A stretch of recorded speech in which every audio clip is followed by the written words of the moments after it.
welcome to our third quarter 2022 live discussion. So excited to have an incredible panel of experts here to review the data and tell you exactly what is going on with the current state of the market, with everything going on in the world. So, my name is Iman Bakadari from the Bakadari team here at Douglas Elliman Real Estate. We're headquartered here at 575 Madison. And I just want to give you a brief overview of our phenomenal panelists that we have today, starting with Yuval Greenblatt. Yuval is Senior Managing Director of Operations here at Douglas Elliman. I've known Yuval for many years. He's one of the most knowledgeable and intelligent people I know in real estate. Very excited to have him on. We have Valerie Fetter from Guard Hill Financial. Valerie's Senior Vice President at Guard Hill, extremely knowledgeable as well in her industry. She's closed fantastic deals, very complex deals. Very lucky to have Valerie on. Sandra Kraus from the law office of Sandra Kraus. Sandra was recently ranked as one of the top law firms in New York for real estate transactions by Real Deal Magazine. He's done many deals for our clients who have all been very happy with his services. We have Gabrielle Correo from the Bakadari team. Gabrielle is a very important member of our team. She's been extremely active in this market and has a great deal of knowledge to share with all of you. And Hal Gavzi. Hal is the Senior Executive Vice President of Leasing at Douglas Elliman. Hal is kind of like our guiding light when it comes to anything related to real estate leasing in the city. So thank you all for joining us today. And I would like to start off with Yuval. So Yuval, the thing I think is on everyone's mind is how are you comparing the current real estate market to the last 3 years? Yeah, well, hi everyone. Look, yeah, I guess the context is always missing, right? We kind of run to comparing to where we are today versus last year. I mean, to put into perspective, last year from a transactional perspective, it was arguably the best year in history in Manhattan. Probably somewhere between 14 and 15,000 transactions, which is way higher than the 2007 peak, which was about 13,500 transaction. That's from Manhattan and the co-op and condo market. So it's very easy to compare that we are, off depending on the numbers, depending on whether you're looking at contract signed or closed, it's somewhere around 20% from 21. But if you bring it back to 20, we're up, probably 100%, which is also not fair because if you look at 2020 and 2021, sort of the two bookends, one of the worst years, comparable with the financial crisis. 2020 was related to lockdowns and the disruptions in the marketplace related to those lockdowns, and then 2021 being one of the best, sandwiched together. And then outside of those is sort of normalized years. If we go back to 19, we're kind of performing slightly better than 19, particularly in the first half of the year. We're on par right now with 19 and 18. So that sort of, paints the relative picture for everyone. Coming off of the best year. You can't have a best year on top of a best year on top of a best year. It's just unfortunately not the way things work. It's sort of like a pulse, right? You have a beat and then an ebb and a flow. It's just generally the way it works. And it's rare that the ebb and flow is like a tidal wave, right? It does happen occasionally, but it does. Nice. So I think the question that's on everyone's mind is, do you feel we're in a real estate bubble? No, I guess it would be what you define a bubble as. I don't think it's possible for us to be in a bubble. I think because of bubbles, it would have to do. Generally, people, I think, when they describe bubble, they're talking about pricing, right? We still haven't recovered pricing from 2015, 2015-ish. Depending on the sub market, but in general, 2015 was sort of a peak market. And in terms of pricing and transactions, pretty solid, but predominantly pricing. Asking prices in 15 were, the highest in a very long period of time. And it had come down about 15%. And then when 2020 happened, it came down about another 15%. So we've only been, 21 helped that recovery. Clearly, all those transactions put pressure on buyers. It became a seller's market. Buyers had to pay more to get the inventory.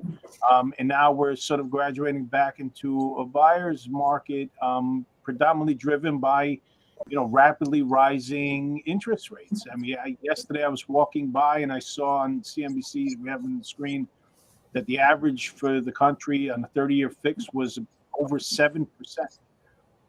So that's going to put pressure on pricing. And I think that, it's not because pricing is got out of control. Pricing just is, been pretty flat for the last few years. So, and then you got to break into the submarkets. There's still very, very big transactions at, ridiculous dollar per square foot. I mean, we've sold 3 apartments at $10,000 per square foot approximately this year, just at the Amman alone. So, and we just did another 50. So there's activity. I think the biggest restriction in the luxury market is inventory still. There's most of the new projects have all sold out. Any high quality project entering the market is seeing activity, and we're seeing a lot of activity in terms of the buyer side. But I think that the way the market seems to be shaping up right now, it seems like it's going to separate the real sellers from the speculative sellers. Those that aren't sure that they need to move or can wait. Well, if they have a condo or a co-op with lenient leasing rules, will opt to lease because rents are still at historic prices. So, some sellers will not have the urgency to sell, but the sellers that have the urgency to sell, they'll have to understand that the buyers are price sensitive because interest rates spiked. I mean, right. Yeah, but to directly answer it, I just don't. I don't know how you would consider this a bubble. I don't know what would have driven a bubble. This is like a purposeful, trying to deflate prices. The government is purposely trying to deflate prices by increasing interest rates, and that is having its impact. That's such a great foray into my next question, which is for Valerie. So Valerie, Yuval gave us such an interesting answer regarding a difficult question to answer. Thank you, Yuval, for that. So Valerie, does it make sense to wait until rates come down for home purchases? So first of all, thank you for including me in your panel. And that's actually a question that I get asked a lot. And I think that there are 2 ways of answering the question. One is looking at affordability. And I think a lot of clients don't realize there are products out there that can make your purchase affordable, even though rates have gone up. So, for example, if you previously had gotten a $1 million mortgage at a 3% interest rate, the fully amortized payment would have been roughly $4,200. If we get you that same product, but we just switch it to an interest-only payment, it's roughly a $4,000 payment. So it's actually less. So I definitely think there are ways to address affordability. The other issue on people's mind is, where's the market headed? And my response to that is, if you are in the camp of people that feel rates are going up, yes, locking into 5% may be higher than the all-time low, but when rates get to 7, 8, 9, you're going to be so happy that you took advantage while you could. And then for the camp of people that feel that all this Fed activity that's putting pressure on the economy, and it's going to possibly lead to a recession and downward pressure on interest rates, you could take advantage of that. Like when rates come down, there's no prepayment penalty on our products. So you can refinance and you'll feel so good that you didn't miss out on your dream home because you were waiting for that opportunity. So that would be my answer. Very interesting. Now's a great time. Yeah. So it just kind of like leads me to another thought, which is, what can be done when you're negotiating to make buyers' offers more attractive? What would you say can be done in that respect? So also a great question. I actually think we're coming off a market where there were a lot of all cash offers. Everybody felt the pressure to do that. I think in this market, it's a little harder for some buyers to make that offer, but they still want to stand out from the pack with a non-contingent offer. But there are concerns with a non-contingent offer because you don't want your down payment to be at risk. So we've actually addressed those concerns, and we can put a file into underwriting and get a binding commitment, not a pre-approval, before a contract's even signed. Wow, So that's amazing. we're essentially eliminating most, if not all, of the risk that's typically there with a non-contingent contract. So, Wow, I so think that makes a buyer much more desirable, and you basically absolutely. mitigating their concern of offering a non-contingent deal. That's amazing. Thank you, Valerie. Wow, wonderful. Which actually, it's funny because contingencies in contracts are related to the legal aspect of the transaction, which leads me to Sander.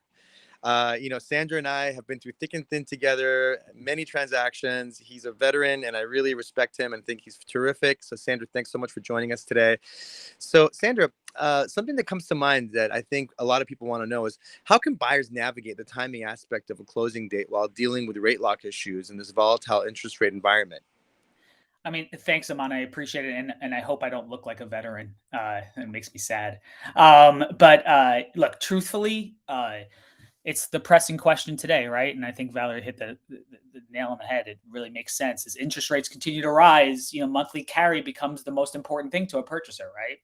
So they got to keep in their locked in interest rates. That's what I'm seeing right now because I'm like right in the market. So I see people that had those rates and now they're like, I need to close tomorrow, right? So what people need to really focus on and brokers need to focus on is explaining to a client when a contract is done, right? There's no outside dates on contracts. So we talk about time is of the essence and it gets complicated.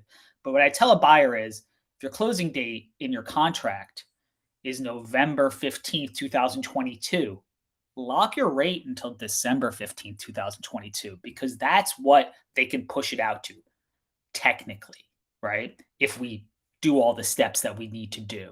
So they work with people like Valerie and other people to make sure that they talk to their lenders and they say to their lenders, when does my lock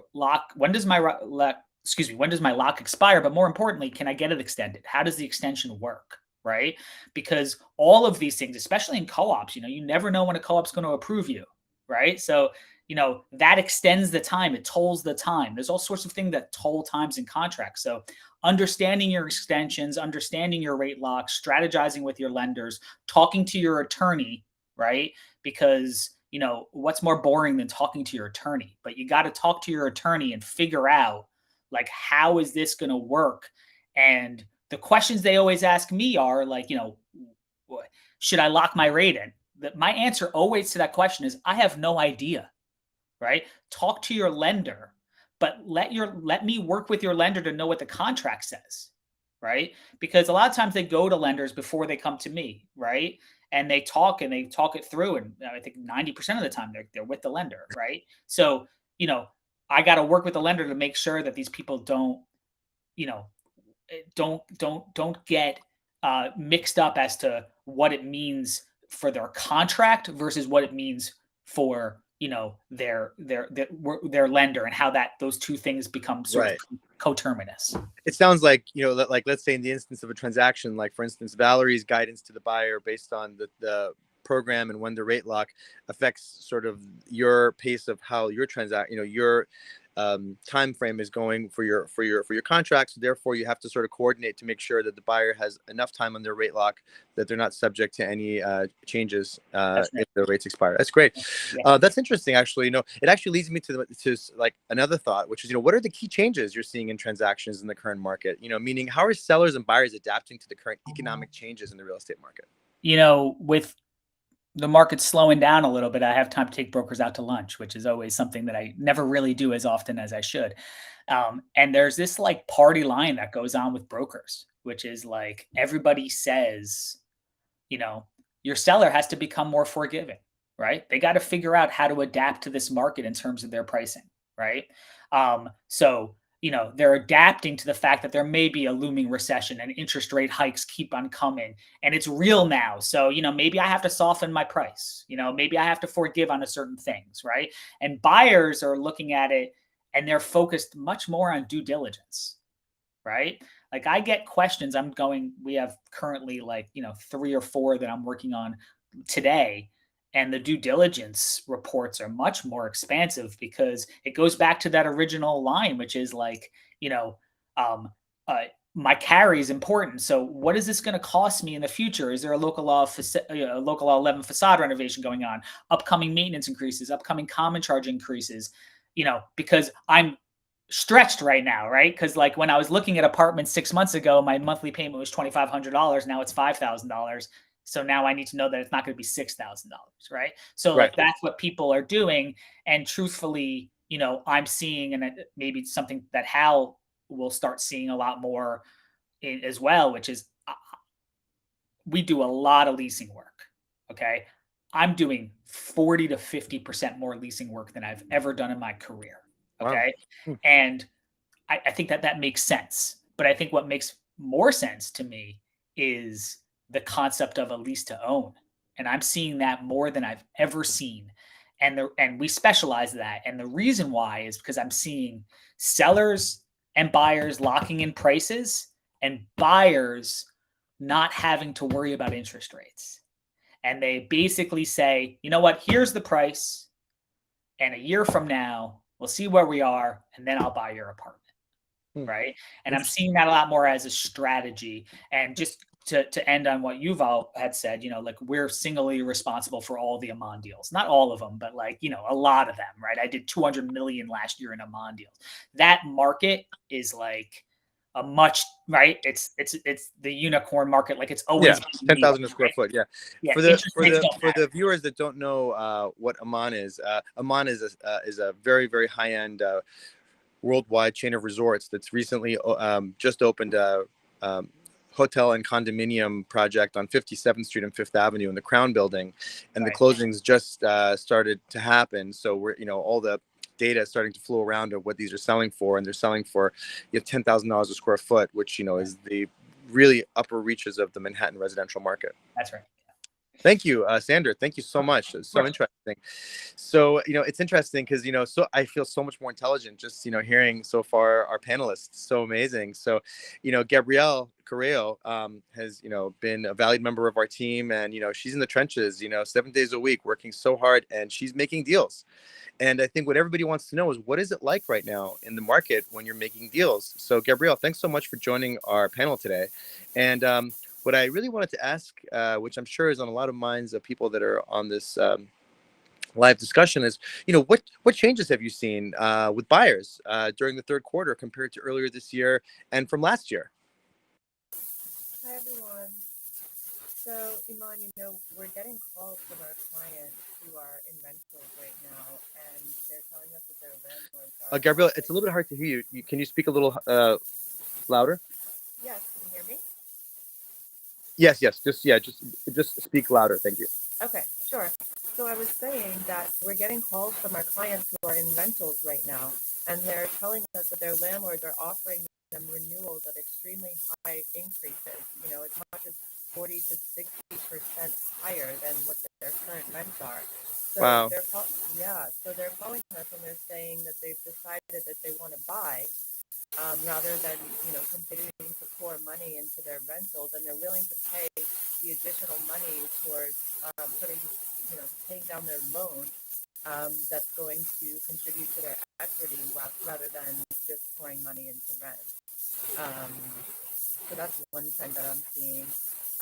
Also, separately, we're seeing sort of a delayed effect in the market where buyers who were out shopping in the spring and early summer, they basically saw everything that was on the market, and then they came back to the property to make offers, and they realized that, there's really nothing better on the market. Inventory has not come in the way that they were expecting it to, and the prices are holding stable. So we actually have one deal that we're doing where the buyers came to see it, 2 months ago, and we have now an accepted offer, and we're in contract, and the buyers are paying cash so that they don't have to be penalized by the higher interest rate. Sure. Very interesting. What would you say is the current state of negotiations on properties now? Well, for the well-priced properties, we're still seeing bidding wars. There's definitely a buyer pool out there that's taking advantage of all of the well-priced properties. So any property that has aspirational pricing, they're definitely getting way more penalized than they were last year, and they're just not getting the traffic and they're not getting offers. But I'm calling on listings every day that have multiple offers on them.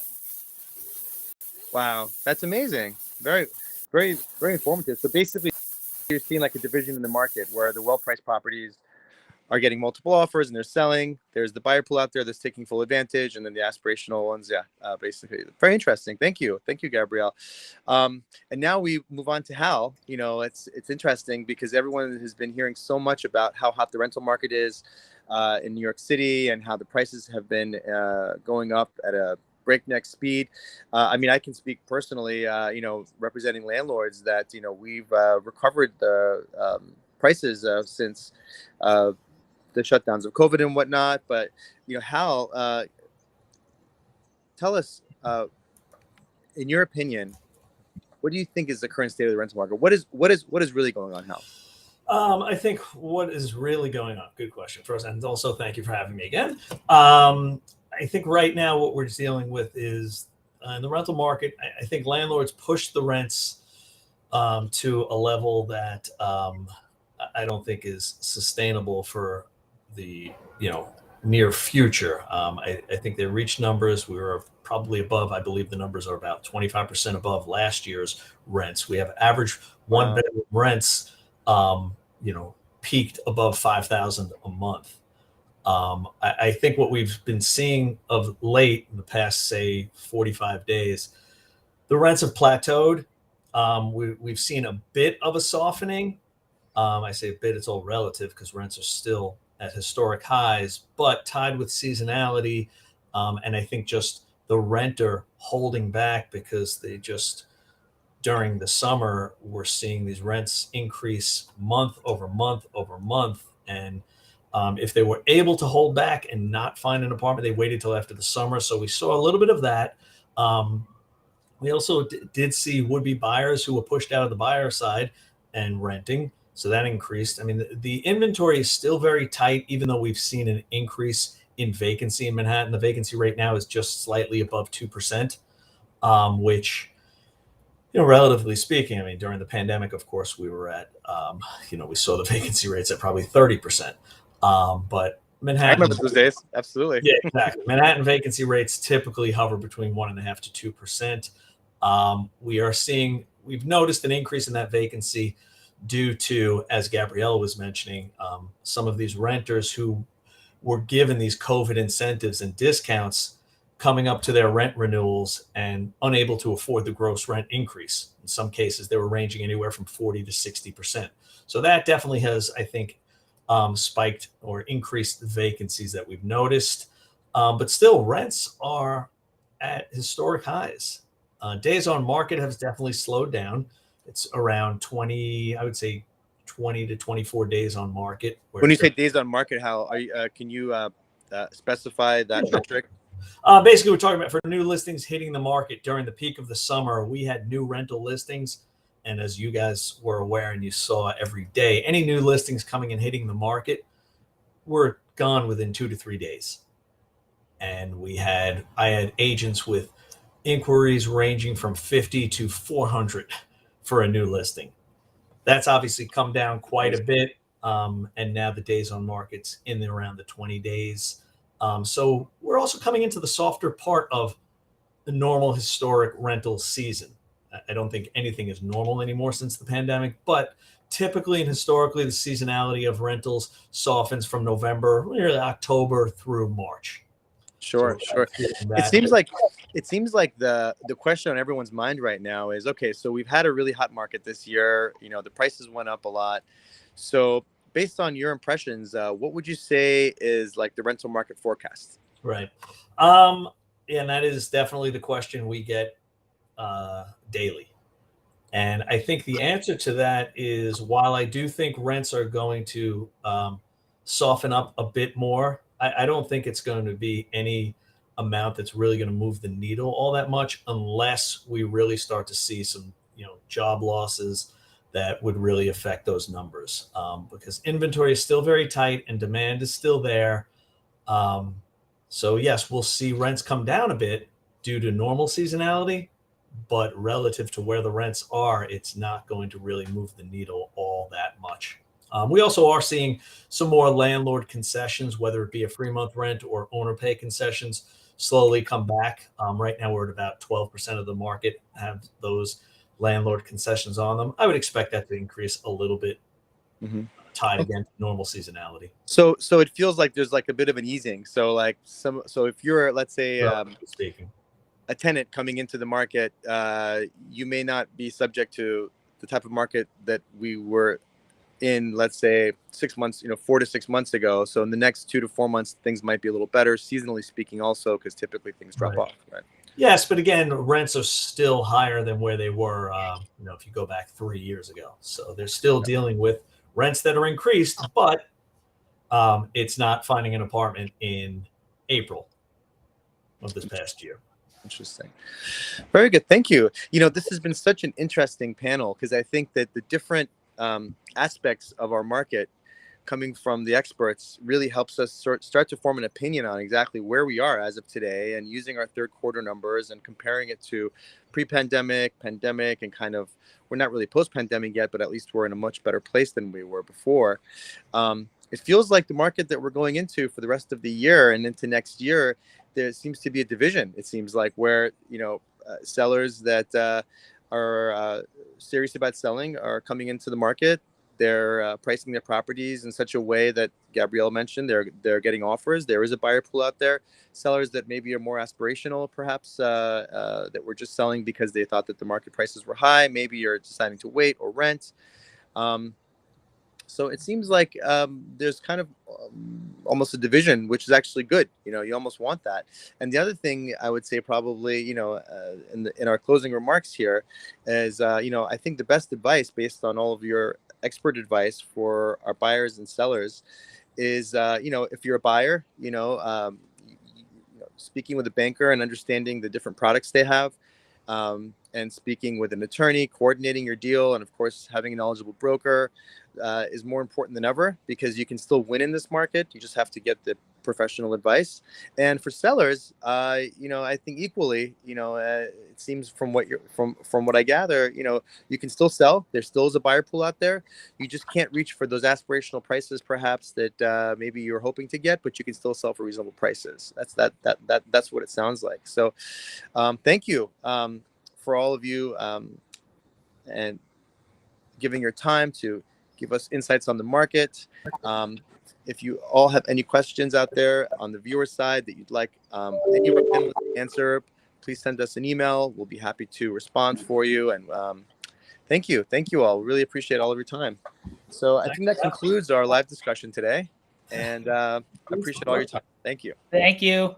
Good seeing everybody.